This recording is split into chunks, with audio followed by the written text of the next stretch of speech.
Welcome to the launch of Interrelate Collaborative Family Law. I'm Stephanie Lee, Principal Solicitor of our newest family law social enterprise. I'm here to walk you through the separation journey and how to do it better. It's likely that if you're watching this, you have decided or are considering separation or know someone close to you who is. Separation can create some very difficult and confronting feelings for you and your family. Often it is a time of grief, the mourning of a relationship and loss of an ideal. It can be one of life's most stressful events, like losing a parent, and can have long-term impact for everyone involved. During this grieving period, you may also be trying to find a way to fairly and legally divide what you once shared and plan for the unknown future. However, I believe that knowing what may be involved, including equipping yourself with knowledge early and learning about the different legal processes, can help reduce stress and lead to better long-term outcomes. Sometimes not knowing what to do or who to approach for support and guidance can be daunting. Giving yourself time and space to prepare will set you up for a better separation. Over 2 sessions, we will go through some of the key areas to be considered when you or someone you know are looking to separate better. I will be speaking with other experienced professionals who work in the family law space and professionals who may play a key role in supporting you during separation, from making sense of different legal pathways, acknowledging the trauma and self-care, to managing finances. So join me over 2 evenings as I show you the way through a respectful, better relationship. You can watch the series in full or pause and come back to it whenever you like over the next 28 days. In tonight's session, we will cover what a practical guide to separation looks like, what the collaborative approach is when it comes to family law, and how can it work for you and your family in the long term. If you have any questions as we go through this evening, please note them down and send them through to this email, info@irelatefamilylaw.org.au. Also a reminder that all attendees are eligible for a free 15-minute consultation to find out how we can support you. You can book this using the link in your registration email. Before we get started, I would like to introduce our CEO of Interrelate, Graham O'Connor, to welcome you to our official launch of Interrelate Collaborative Family Law. Hi, I'm Graham O'Connor, CEO at Interrelate. Thank you for joining us to launch our newest social enterprise, Interrelate Collaborative Family Law. Interrelate Collaborative Family Law takes the least adversarial path to reduce the stress and mental burden for you and your family in a timely manner, without the exorbitant cost. We deliver professional services like a big business, but with the heart of a not-for-profit, which is why when it comes to family separation, we have the experience to handle your matter with the utmost care and consideration of your family's needs. As a subsidiary of Interrelate, Interrelate Collaborative Family Law channels all profits back to Interrelate services, supporting more families in need. We know that separation can be a stressful and emotional time for families, which is why Interrelate Collaborative Family Law will walk with you along the way, with the added support of Interrelate's wraparound family and relationship services. If you're going through a separation and you want to preserve your asset pool, achieve a speedy outcome, and prioritise the well-being of your children, I encourage you to reach out to see how our supportive team at Interrelate Collaborative Family Law can help you and your family. Thank you, Graham. Now to get started. In this session, I'm going to take you through a practical guide of how to separate better. Each case is different, so the outcome will be different for you. And tell you a little bit about our holistic solution at Interrelate Collaborative Family Law. Each family is different, so the outcome will be different for you.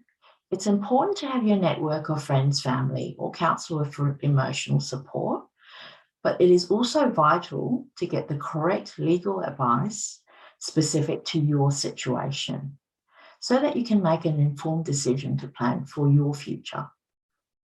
So getting the right advice early can have long-term effects, such as the outcome of your case. So what is proper legal advice? There is a difference between information and legal advice. Information can be found anywhere on the internet and from speaking to your friends and families or work colleagues. Proper legal advice is advice given to you by an experienced family lawyer after assessing your case and providing you with their opinion about potential outcomes for you so that you can make an informed choice. Invest in initial legal advice early from an experienced family lawyer to find out about your rights and entitlements before you start any negotiations. This is critical and it will set you up in the right way. Then with this knowledge, try as best as you can to come to your own agreement that you choose for yourself and your family without the need of intervention by the courts or any other third party. Later this evening, we will explore the collaborative family law process, which is a dispute resolution process to help separated couples to come to their own agreement. Once you've reached an agreement, it is again critical to get advice from an experienced family lawyer about what you've agreed to and what to do next, including what are the correct and necessary documents you need so that your agreement is legally binding for the future. How do you choose a lawyer? Just look for the specialist accreditation logo. This is endorsed by the relevant state law society. So this logo means that professional has been specifically trained and has experience in dealing with all family law issues in relation to separation or in relation to relationships or marriages. This also means they have passed the rigorous accreditation exams marked by peers and recognised by the relevant state law society as a specialist in this field. So check your relevant state law society website for more information about specialist accreditation. To tell you a little bit about our holistic solution, we are a not-for-profit or for-purpose family law service, and we are different. Whilst we are like any other family law firm, and we can help you with a full range of family law issues, all our profits go towards helping our most vulnerable communities. This is the way we change the way lawyers work and for social good. Our holistic pathway means that we can help you from the start to the end of your separation journey. There is no need to engage any other service. We work collaboratively with other professionals, such as child consultants and dispute resolution practitioners, to support you during your separation and to help you come to your own agreement outside of the courts. Ongoing, our clients can access wraparound support services, such as counselling and child contact services. We are unique, and there's no other holistic pathway like the one offered by Interrelate Collaborative Family Law. So to finish, how do you separate better? Seek knowledge first so that you can make informed decisions that have long-term impact for you and your family. Get proper legal advice early from an experienced family law specialist. And try and find the right process to support you to come to your own agreement. The long-term benefits are you preserve your assets and encourage better communication and healthier relationships. So to summarize, why is proper legal advice important? Because it guides you in your negotiations and may lead to different or unintended outcomes for you and your family. If you don't get legal advice, unfortunately, it can mean that your case might take longer to complete and lead to more costs, including having to go to court. These are the key reasons why it is critical to seek proper legal advice early. Hopefully, this information will give you a better understanding of where to start on your separation journey. The next interview is with Bernie Bolger, Principal of Mediation Collective. Join us as we discuss the collaborative approach when it comes to family separation. In this session, we'll cover what makes the collaborative approach different and how would you know if the collaborative approach is right for you. Bernie will also share with us some practical insights for couples going through separation. Hi, Bernie. Hi, Stephanie. How are you? I wanted to explore today The variety of different family law dispute resolution processes available for separated couples. What are the defining features of the collaborative process? It's an interesting question, Stephanie, because as you say, there are many ways you can actually separate from a partner. In the best case scenario, you can actually sit around the kitchen table and work it all out yourself. And if human beings were rational bodies, that would actually work very well.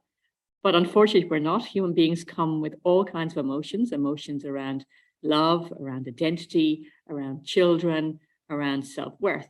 And so it's very, very hard to look back on a relationship with your own narrative and your own truth and be able to separate it all out in a very logical fashion. And so if we say you can't just sit, or very few people can actually sit around the kitchen table and do that themselves, what would be the next best way to do it? And that's where I cannot go past the collaborative practice. And that's because in a collaborative practice, you don't just have legal professionals helping you, legal advisors. You also have emotional coaches, communication coaches, financial coaches, and even children's coaches if needs be. And it very much can be tailored to your own particular needs. But at the end of the day, you have this fabulous team working together. And a good visualization of it is, instead of a couple sitting across the table from each other, each armed, with their own advisors, going out to do combat. If we actually look at it saying the couple are sitting side by side, their team are sitting side by side working together, and we're all looking forward towards a goal. And that is, what is the best outcome for this family? What is the best outcome for each individual within that family? What is the best outcome for the children within that family? And when I talk about best outcomes, I'm not just talking about financial outcome. I'm talking about emotional outcome. I'm talking about relationship outcome. It's a holistic resolution to the actual problem of separating. How do I know if the collaborative approach is right for me? And this is something that I have, my thinking has evolved over time with the number of collaborations I've done. Initially, I thought, people nearly have to be perfect to fit into the collaborative process. But once again, I go back to that whole idea. As human beings, we come to a table with all our vulnerabilities, with all our frailties, and with things that aren't quite right. And so to say that, you have to fit into this picture perfect mold of what a collaborative, matter should look like isn't really doing justice to the service. I have worked, so in the first place, when I say, is collaborative right for me? The first thing that I would look for in any couple who is separating, the first question I ask is, do this couple have the ability to empathize with each other? Do they have the ability to step into the other person's shoes, feel what that person is saying, walk in their journey, and actually and make that transition? And not everyone can do that. Now, you don't have to agree with what they're saying or their narrative, but actually just be able to understand it. And if you're able to understand that and where they're coming from, then I think collaborative can work. And if we use that as a basis, as just a starting point, within that, I have worked with many families with various mental health issues, with addictions, with depression, with anxiety. I've worked with families where there has been some level of domestic violence. And within the collaborative process, when all the professionals are working together, it actually is a great place to hold everyone safely. Because at the end of the day, collaborative practice is about respect, and it is about moving forward and trying to move this family from where they are as a family and as a couple to a couple who have had a relationship in the past, good or bad, and moving to their next phase of their life. And so I would say collaborative is more suitable than not once we have the professional team working together, once there is transparency between the professional team. So if one of the clients has an issue or is feeling vulnerable, that we can actually take a break, pause it, understand what's going on. If there needs to be an extra counselling or extra support given to one particular party in a collaborative matter, that's absolutely fine. And none of the team are going to use that against that person. It's just going to be, this is part of the journey. This is what we need to do to support this family to get them to where they have told us they want to go. Thank you. And what I heard was perhaps some key significant differences from every other family dispute resolution process, where we have the professional team working together, supporting the couple instead of taking sides, so to speak. That often happens in a different dispute resolution process. But in this process, even where a party or the couple presents with those difficult issues that you mentioned, they can receive that support from the team as a whole. And as you mentioned, we can really hold that couple and offer them a safe space to navigate through the separation journey and hopefully reach that outcome for themselves. And for me, that is a key difference in terms of collaborative approach versus perhaps some of the other types of family dispute resolution processes, where for the first time, professionals, lawyers, working alongside each other. And it's almost unheard of, isn't it? And it is a very different way of working for lawyers, and I'm sure for the other professionals as well, where for the first time we're sitting alongside each other and not across the table. So I think that in itself says a lot about the process, that it's really together we support the separated couple. We're not, in this battle in a traditional adversarial way. I think, Stephanie, one thing, if you actually think about it, and this has definitely been my experience, if you have lawyers who are working in this process and their agenda is the same as their clients, and if you have two equally qualified professional lawyers, when they both hear the same story, when they hear each person's narrative from that person themselves, to a certain extent, the advice that is given is often quite similar. The problem that we have in other ways of dispute resolution is neither lawyer hears the other person's advice until nearly they've already come up with their game plan. And so this, at the very beginning, everyone hears the same story. So you hear about the contributions, you hear about the inheritances, you hear about a future need, you hear about maybe an ill health, you hear about special needs of the children that might, and sometimes it's not even intentional. Sometimes it just doesn't come out in the telling of the story because it's not something that they realize is important. But when both lawyers hear the same story, very often the advice is very similar. And therefore, a lot of that argy-bargy falls away. And even if there are differences of opinion as to how this might settle in a court setting, because we have already created this safe environment where these brilliant minds are working together and not pitting themselves against each other. So it's not a one-upmanship. It really is this whole team. Everyone's working together.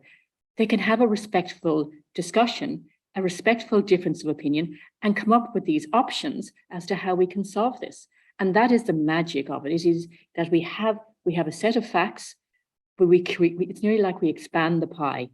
We come up with some out-of-the-box solutions that are still working in the shadow of the law. So I'm not saying that this is disadvantageous in any way to go into collaborative practice, but it's just we have all these minds working together to try and come up with solutions. And it's the magic of the collaboration, the magic of the mixing of the minds, that is where we come up with the great outcomes. And that's precisely the reason why I love the collaborative practice. It is a very different way of working as a lawyer, but also, you mentioned earlier, it cuts out the argy-bargy in terms of we now hear the same story because, traditionally we only hear our client's version of the event. And it's only one side of the story, as we know. There's always two sides to the story. And once we're presented with the whole story, suddenly we're on the same page. And the lawyers often do end up with roughly the same advice. And it cuts out a lot of the positioning that happens in the traditional process. And as you mentioned, all the professionals, the great minds are now actually working towards the same outcome. And how good is that in terms of the benefit and the troubleshooting and with everyone wanting the same common interests and goals as well, instead of the traditional battle that often doesn't quite get to the outcome that's in the best interest of everyone. It really is. It no longer is it a zero-sum game. If you win, I lose. This really is. It's. I've studied principled negotiation, and this is principled negotiation. On steroids. It is just. It works so well in that regard. I wanted to ask you if you could share with the audience some practical insights for anyone along the separation journey, that knows someone or perhaps considering, or even anyone else, professional or otherwise, that may not be familiar with the family law space. So anyone who's separating, your journey or their journey is going to be their journey, and it's going to have their own little turns and twists. And in the first place, I'd say, before you make the ultimate decision to separate, just really be sure. Now, and when you are sure, and that even that knowledge of certainty is going to be different for everyone. But if you've made the decision that no, the relationship can't continue as it is, then ask yourself, how do you want this relationship to look going forward? And then, so keep that in mind, because as you get into this journey, there's going to be a lot of different emotions that are going to come up. There's going to be anger, there's going to be disappointment, there's going to be fear. And there's also going to be other people going to be talking to you, and they're going to influence how you actually, conduct yourself on the journey. So I think a really good thing, if you are the one who's, just making this decision, write down how it is you want it to finish, where you want to be, both in an emotional sense, in a legal sense, in a financial sense. And so then you go to, okay, what can I do then? I've made the decision, separation is where I have to go. The first thing I would say is make sure the lawyer that you speak to, and it is a really good idea to get legal advice. And there are some cases that, you might only need very little legal advice. But in the first place, make sure the lawyer you speak to is collaboratively trained, because the traditional training of lawyers is very much in the adversarial method. And so they are going to tell you what, is going to be in your best interest. They're not there to tell you what's in the family's best interest. They are going to be advocating for you. In the collaborative process, you are only one part of the story. And if you keep your eye on where it is that you've said that you wanted to finish, that is going to impact the other people in this relationship, your partner and your kids, if there are kids. And so that is really important. Just be careful who you're talking to as well. So you get your lawyer, you go to your collaborative lawyer, and then I would say, take some of your friends, keep your trusted circle small. Keep stuff to yourself as much as possible. If you need counselling, go to a counsellor. Get that support as you go through, because a lot of friends will have had their own journey, will have had their own, experience of a separation, and it mightn't have been very good. And so they're going to come to you with their agenda, which mightn't always suit your agenda. And so that is, pick your trusted friends, keep them small, and let them be the one that you bounce ideas off and brainstorm with. And that really is what I'd say. They're the three main things that I would actually say to do it. And maybe there's last thing I'd say, remain true to yourself. At the end of the day, if you want to be able to look back on this relationship as an experience that has added to your life, in whatever way, and not all relationships are good, But at some stage, you are going to learn, even a bad relationship, there are learnings from this bad relationship. And so if you want to get to a place where you can look back on this and say, okay, that was then, but now is now, and I am going forward into my future, and I'm going to carry myself the way that I want to carry myself. Being able to let go of the anger or bitterness you feel towards another person is actually liberating in itself. One of my favorite quotes is from Nelson Mandela, when he was asked, how could he forgive his guards, and he said, because holding on to bitterness is like drinking poison and expecting the other person to die. And so if in your separation journey, you can let go of all the anger and all the hurt and make it your journey towards the future that you want, you are going to end up in a much better place. And therefore, surrounding yourself with professionals who share that journey with you, who are not going to do anything to actually stand in the way between you and your preferred future, they're the people you want to surround yourself with. Thank you, Bernie. Now, our final guest this evening is a coach, mediator, and counsellor, David Roberts. Welcome, David. I'll start with, from the coach's perspective, what do you think is happening to the individual or the separated couple going through separation? That's a great question, Stephanie. For people going through separation, there is so much going on for them. It's been described by some people as a time equivalent to the death of a family member or a relative. There is so much happening for somebody. And when you think about it, there's the loss of a dream of what they would be like. There's a loss of their identity. There's a loss of relationships, in terms of their friends or perhaps extended family. And then for some, there's the loss of the home. So there's all this loss going on.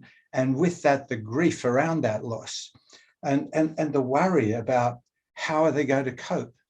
The worry about, will they have time with their children? Will they cope financially? Where are they going to live? So there's so much going on there. And of course, this leads to a lot of grief. So grief and loss are the big kind of areas that most people are going through. And grief itself is like a process, really. It's not just something that just happens. You gradually go through a grieving process where, of course, there's denial. This is not really happening to me, and then later on, there might be anger and sadness. And of course, this can lead some people to be going through depression. And then there's the question of, is it my fault that this is all happening? So there's this whirlwind of emotions and thoughts going on, which makes it incredibly difficult for couples going through divorce or separation to think about their plans. And of course, on the other hand, it's not all bad news, because for some people, it might be relief that they're going through, that they're getting to the end of a relationship with a narcissistic personality, where there's been domestic violence, where there's been drugs and alcohol. So for some, it's a relief. And I guess what we have to remember is that both parties in separation are not at the same stage of their emotions. Each one, depending on whether the person who's left the relationship or the person who's been left in the relationship, they're on different journeys there emotionally. And that's going to have an impact as well. So an awful lot going on for people who've decided to separate or divorce. I remember a mentor that I had, this is 20 years ago when I first started working as a family lawyer, who described the separation journey to me as, imagine the couple moving along the road in the same direction at the start of the relationship, and someone along the way decides to take a turn. And unfortunately, the other person is still traveling on the same path. So what we see often sometimes is the other person is happily still on the same goal that they set right from the beginning, but the other person has decided to take a turn. And that's where we see sometimes the conflict that happens, and the resentment, and the hard letting go. But it's very important, I think, for professionals working in the field to be just aware of what the individual is going through. It is a traumatic event. They are in a very different zone or a different emotional headspace at the moment. But I was interested to hear from you the role of a coach, and the value and the importance of having a coach or a mediator in these discussions when the parties are talking about issues that arise from separation, for example, trying to sort out, what do we do about the kids? What do we do about money? Who's going to live in the house? So can you explain to us, perhaps for those that are not familiar with the role of a coach, so with the role that you play? Yes, the coach has really multiple roles in collaborative practice. In terms of the parties, the prime roles would be to work with them about their emotions and about their communication. And of course, as I've said before, that this is a highly emotional time. And what happens when you've got a lot of emotions going on for you, whether it's sadness or anger, and you're sort of flooded by those emotions, it's really hard to think clearly. And when you're trying to sort out separation and decide what's going to happen with the house and the property and the kids, you need to think clearly. So one of the roles of the coach is to help really reduce the emotionality and work with the parties about their emotions, to try to get them to as calm a possible place as they can be given the circumstances. And of course, the emotions then connect with the ability to communicate, because when you're in a highly emotional state, you can be reactive, you can say things you don't mean, you can be angry and so on. So there's that level of communications, which is really important in terms of how they communicate. But the communications are also related to the nature of their relationship. And I can think of a couple of examples of that, where actually in one collaborative matter I worked on, there had been domestic violence in that matter. And of course, the woman in this matter was nervous about what she should say, that it might trigger him to say, to be angry and so on. So I had to work with her in a way to help give her a voice or promote her having a voice, and with him to not be reactive to when he heard something that he disagreed with. And equally, she wanted him to be not just, I agree with everything you say, I want to really know your opinion, to be assertive but not demanding. I had to teach him how to be assertive but not demanding. So communication is not just about the words that people choose, it's about what kind of relationship they've had and what kind of relationship they're moving towards. Yeah, and that's important, especially because when we're talking about long-term decisions that we're asking the separated couple to make, and I suppose it's a very valuable role that I see that the coach plays in helping parties balance out those, the reactions and but still having a voice and still putting what their wishes and needs and interests forward, and not having the unbalanced dynamics sometimes that we see that the separated couple presents, or the previous roles that they took on during the relationship, and trying to get them to move away from that because they're on this journey and trying to look ahead and do something different. That's right, they're going to continue, That's right, they're going to continue to be parents after this process. So we only play have a very short time in their lives. After that, they'll go on being parents. And so there's some other roles that the coach can play in collaborative. And that is, when it comes to a parenting plan, most coaches are accredited family dispute resolution practitioners. And so the coach can actually work with the parents to create a parenting plan, because that's what they're used to doing as mediators or FDRPs, and then bring that back into the 5-way meeting with the lawyers. And that's actually a cost saving, and it makes the process, it's part of the efficiency of this collaborative process. So that's another role, but then there's another role yet again, or several roles, where the coach usually is the chair of the meeting. So when you have meetings with the 2 lawyers, the 2 clients, and the coach chairs those meetings.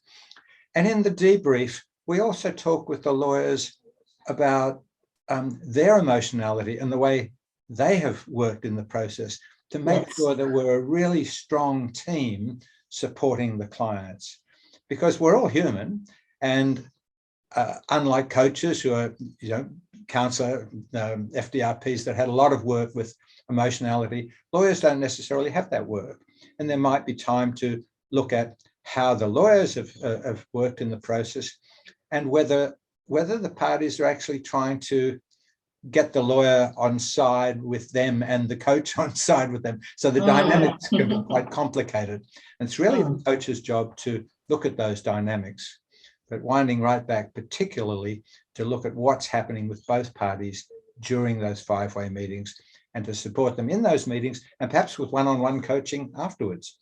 And whilst you were talking, you mentioned, the role of the coach or mediator, and there may be many that don't understand, what is the difference between the collaborative process versus mediation, because that's the word that seems to be used quite often for separated couples. We'll go to mediation, but we don't really know much about the collaborative process. Do you want to just highlight for the audience what are the key differences, or what do you see the importance that the collaborative process plays for a separated couple going through this journey? I'm often asked, what is the difference between collaborative practice and mediation? And there are some huge differences, really. Particularly the difference between collaborative practice and legally assisted mediation, because you can have lawyers in mediation. But here are some of the essential differences. In collaborative practice, the lawyers are especially trained to work collaboratively. And so that's different from lawyers working in the usual adversarial litigation kind of process, as opposed to a collaborative process. They still represent the clients, but they're representing the clients in the interest of the whole family. With mediation and legally assisted mediation, there is no coach. There's no one supporting their emotionality or helping with their communication. So you might have support persons in mediation, but they can often be the chorus line that just supports the individual against the other individual. Whereas a neutral coach, and the importance of the neutrality of the coach in the collaborative practice, is there to support both parties. So mediation, and if you have mediation without lawyers, you simply have the mediator who can't give any legal advice. And again, in the collaborative process, you have lawyers that will be giving you legal advice in the moment, and they'll be doing it in a way which is not adversarial, but supportive of a good outcome for the whole family. Could you tell us a little bit more about what is the benefit of having a neutral person in the collaborative process? Having a neutral person in the room makes a huge amount of difference. Not only are you the coach, but the fact that you're a neutral coach, working with both parties, it provides a sense of support and confidence for both of the parties involved in trying to reach their agreements. The neutral person is looking at what's going on in a 5-way meeting, and will notice whether people are becoming disengaged, whether they're talking too quickly, all of those things that you've been briefed about in your role as a coach. And so you can slow the process down. You can actually call for breaks if you notice that somebody's just getting disengaged. And even in matters where they're just talking about property and finance rather than parenting, the neutral person is just there, and I think provides that kind of support that they feel there is somebody I can go to if I have a problem. And so that just enables them to think more clearly about the various things they need to think about when planning for their future and trying to reach agreements. And what we're talking about is having the right setting so that the separated couple or the parties can engage in meaningful discussions and not over the kitchen counter where there is a lot happening and you're taking on the previous roles that you each had during the relationship and trying to move them away from that and placing them in a supported, neutral environment where it's safe, where there is a neutral person, the coach, facilitating the discussions, and everyone has a voice and that we will be heard. And rather than getting into the usual bickering type discussion that might happen over the kitchen counter without the support systems in place. Can you tell us what are the long-term benefits of having a coach in the collaborative process during discussions between the separated couple? From a coach's perspective, there are a number of long-term benefits of the collaborative process. In working with the parties about conflict resolution, about managing their emotions, about communication, all of these aspects will serve them well in the future, either in their ongoing relationship as parents or in new relationships that they might have. So they'll be more successful, better able to communicate, better able to manage their emotions. And so it's kind of like an educative process at the same time as being a process to resolve or reach their agreements through collaboration on their current situation. What we're talking about, the assistance that we can all provide the separated couple so that they can reach an agreement that best suits their family and to help them continue the separation journey onto the future with better outcomes. And that's what I've noticed with the collaborative process that I've taken my clients through.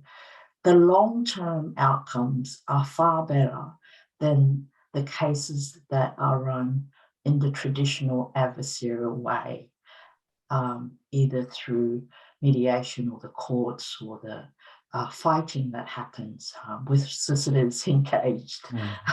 So I think that's something for me, the key difference as well between the collaborative process versus any other process. It's setting things up right and leading or showing the separated couple there is a better way. Yes. There is a better way to separate. And if you set yourself up right, the long-term future after the process, this is how you can be. So I think that's extremely valuable. And hopefully we've left the audience with things to think about and consider a different way if they really want to separate well.